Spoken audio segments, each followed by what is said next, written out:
le monde! Alors on se retrouve aujourd'hui pour ma deuxième vidéo YouTube. J'avais très hâte de vous retrouver pour parler de la troisième région qu'on a fait au mois d'avril.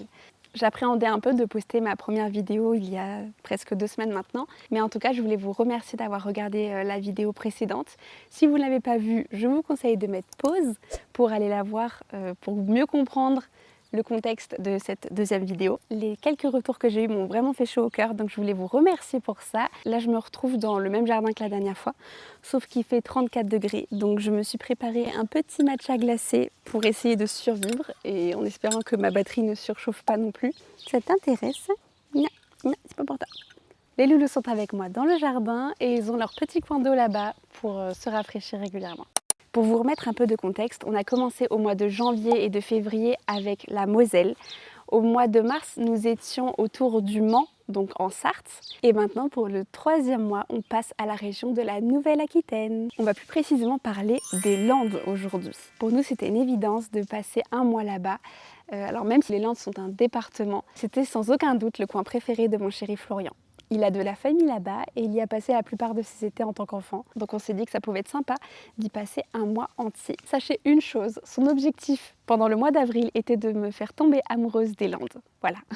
Il aime tellement cette région qu'il a envie que je l'aime tout autant que lui. De mon côté, j'y suis venue pour la première fois il y a 1 an, sauf qu'on est seulement resté 3 jours sur place, donc c'était un peu compliqué pour moi de me faire un véritable avis sur ce coin-là. C'était donc l'occasion pour moi de voir si cette région me plaît et je vous embarque avec moi pour ce mois d'avril. C'est parti! Comme pour le mois précédent, nous avons décidé de diviser le trajet en deux pour ne pas faire trop d'heures d'affilée sur la route. Après quelques heures, nous avons dormi dans une petite maison à Saint-Sulpice d'Arnoult qui se trouve près de Saintes. Nous avons adoré nous promener dans les champs aux alentours avec les chiens parce que le cadre était vraiment très agréable. Ce soir-là, on a aussi pu découvrir une microbrasserie artisanale qui se nomme Bock 17, dans laquelle Florian a pu découvrir plusieurs bières produites sur place et qui étaient vraiment bonnes. Dès le lendemain, nous avons repris la route et nous nous sommes installés à Gosse, qui se trouve à 25 minutes de Dax. Notre Airbnb était situé en pleine nature, sans aucune maison à proximité. C'était vraiment calme et très agréable. Nous occupions une partie de l'habitation du propriétaire qui avait aménagé un logement, notamment pour les curistes qui viennent suivre une cure thermale à Dax. Le propriétaire nous avait réservé un accueil très chaleureux, car il nous attendait avec une tarte aux pommes, tout juste sortie du four. C'était une attention vraiment adorable de sa part et on s'est directement senti les bienvenus. En revanche, on ne s'attendait pas à ce que le logement soit aussi petit. C'est la seule fois où on a oublié de demander la superficie avant de réserver le logement et je pense que ça ne dépassait pas les 30-35 mètres carrés. Donc c'est vrai que à deux, avec 3 animaux, on était un peu à l'étroit, assez serré. Heureusement que les champs juste à côté et le grand jardin compensaient cet espace, sinon ça aurait été assez long. La moins bonne surprise est arrivée lorsque le propriétaire nous a annoncé qu'il n'y avait plus de Wi-Fi dans le logement depuis plus d'1 mois et demi suite à une tempête dans la région. Ça a été un peu la douche froide parce qu'on aurait aimé être prévenu en amont et pas être mis sur le fait accompli dès qu'on arrive sur place. Florian étant un grand gamer, c'était pas évident pour lui parce qu'il passe d'habitude son temps à regarder des lives et à jouer à des jeux vidéo. Et là, c'était pas possible parce que ça buguait trop. On avait un peu de réseau, mais même celui-ci était assez faible. Le propriétaire nous avait d'abord rassuré en disant que les techniciens allaient passer dans les jours qui suivaient pour réparer ça. Sauf qu'au final, spoiler alerte, on a passé le mois entier sans wifi. Le bon point là-dedans, c'est que vu qu'on avait peu d'espace et qu'en plus de ça, il n'y avait pas de wifi, ça nous obligeait à prendre la voiture et à sortir beaucoup plus. Cette situation nous a finalement poussé à profiter encore plus de la région et à faire plein d'activités avec les chiens dehors. Dans les Landes, la voiture est quasiment indispensable pour se déplacer et pour rejoindre la plupart de nos activités. De notre côté, nous étions à environ 1 heure de l'océan. J'étais très contente parce que ce mois-ci, j'ai reçu ma nouvelle caméra. J'ai donc pu filmer de très beaux paysages dans les Landes ainsi que les loulous à la plage et je vais pouvoir vous montrer tout ça. Nous sommes allés plusieurs fois à l'océan avec les chiens pour qu'ils profitent un maximum du sable et des vagues et ils ont adoré. Ils ont couru dans tous les sens, ils se sont roulés dans le sable, ils ont joué ensemble, ils ont passé leur temps à attraper le frisbee, notamment Volt qui est en train d'arriver avec. Promis, c'était pas fait exprès. À peine on sort le frisbee du sac, il devient fou et il commence à aboyer jusqu'à ce qu'on lui lance. Donc là, il était très content qu'on puisse lui lancer autant de fois le frisbee qu'on voulait pour qu'il fasse plein d'allers-retours sur la plage. Je vais maintenant pouvoir vous partager les plages qu'on a préférées dans les Landes. Les chiens y étaient autorisés. Je vous conseille de toujours vérifier avant d'aller dans une plage publique pour être sûr que les chiens soient acceptés. Parfois, si la plage est surveillée, les chiens ne sont pas autorisés. Parfois ça dépend des horaires. L'été, les chiens sont souvent autorisés le matin très tôt ou le soir très tard, mais pas en journée quand il y a trop de monde. Donc voilà, il faut toujours vérifier avant. Nous, au mois d'avril, c'était vraiment super parce que les plages étaient immenses. Il y avait très peu de monde, donc on avait vraiment beaucoup d'espace pour jouer avec les chiens. Parfois ils avaient leur longe quand il y avait un peu plus de monde. D'autres fois on les lâchait totalement parce que vraiment il y avait quasiment personne. Donc voilà, on adapte les sorties à la plage avec eux en fonction de la fréquentation, en fonction du temps et en fonction de la plage aussi. Notre plage préférée a été celle de Moyetema. Un petit cours d'eau traversait la plage avant de rejoindre l'océan et dès qu'on le traversait, on était seul au monde avec les chiens. C'était parfait pour les lâcher, ils étaient vraiment libres et on a vraiment pu s'éclater avec eux là-bas. On y est retourné 2-3 fois. On est aussi allé manger des moules frites sur place.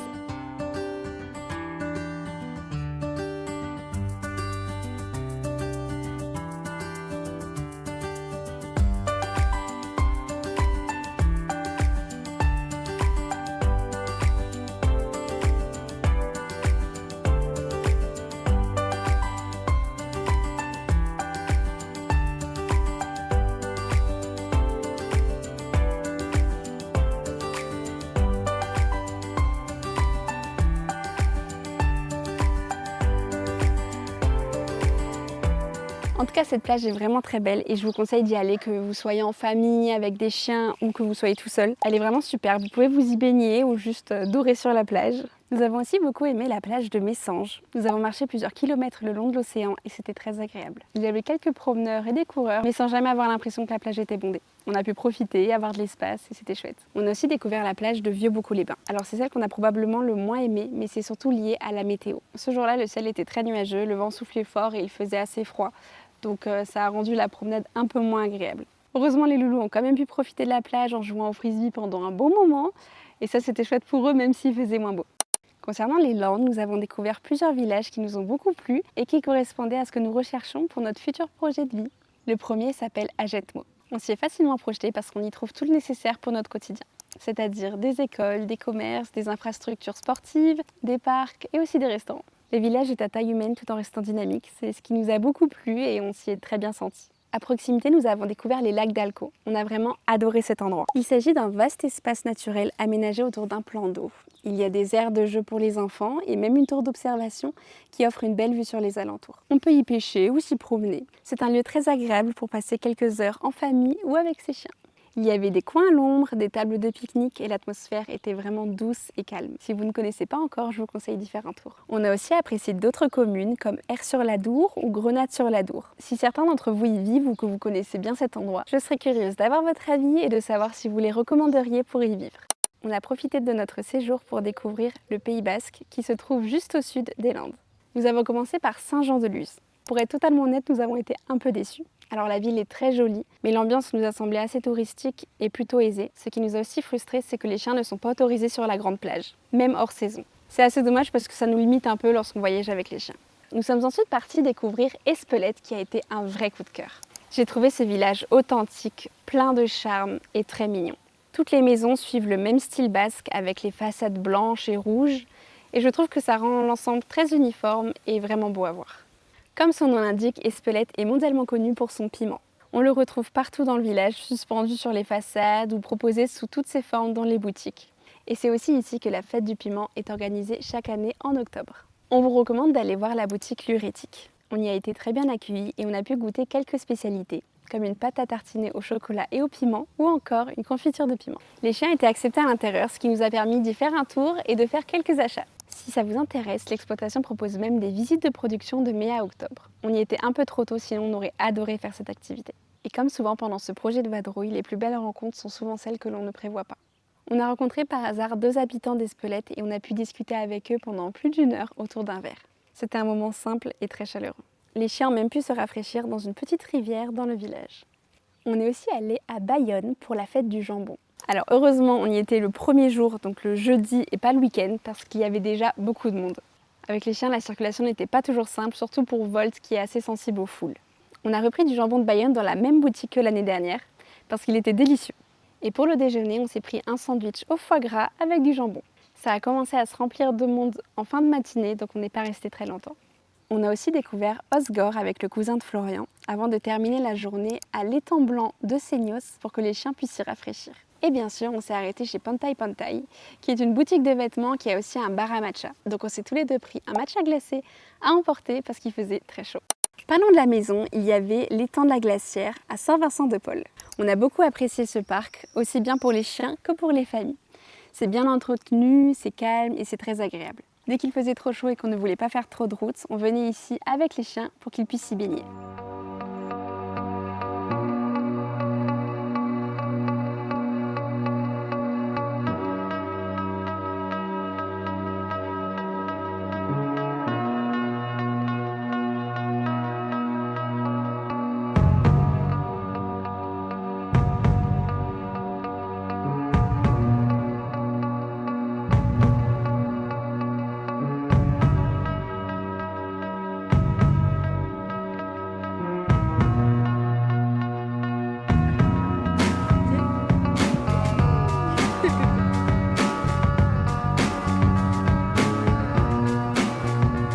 On a aussi pris une fois Soa avec nous pour lui faire découvrir l'endroit. Elle était très curieuse, elle a passé son temps à explorer les environs et à tout renifler. Comme pour les lacs d'Alco à Jetmo, vous pouvez y pique-niquer et y rester des heures car il y a beaucoup d'arbres qui offrent des coins d'ombre. À moins de 10 minutes de Gost, donc là où on logeait, on s'est promené à 2 reprises dans une forêt de bambous à Montfort-en-Chalosse. L'endroit est calme, en pleine nature. C'était original et assez dépaysant parce qu'on ne s'attendait pas à retrouver ça au milieu des Landes. Ça nous a fait beaucoup penser à notre voyage au Japon quand nous visitions les forêts de bambous. Les chiens ont aussi pu profiter de la sortie. Ils s'y sont baladés et il y avait un skatepark juste à côté. Ils ont pu y jouer avec Florian qui s'est mis à courir pour les dépenser un peu. Pendant ce mois d'avril, vu qu'on n'avait pas de wifi, j'ai pris le temps de m'installer 2 fois dans un café pour travailler quelques heures. S'il y a une adresse que je peux vous recommander à Dax, c'est sans hésiter les cookies de Mathilde. Les cookies sont délicieux et les matchas le sont encore plus. C'est là-bas que j'ai dégusté mon meilleur matcha jusqu'à présent qui était accompagné d'une purée de framboises. C'était excellent et l'ambiance était calme et chaleureuse à la fois.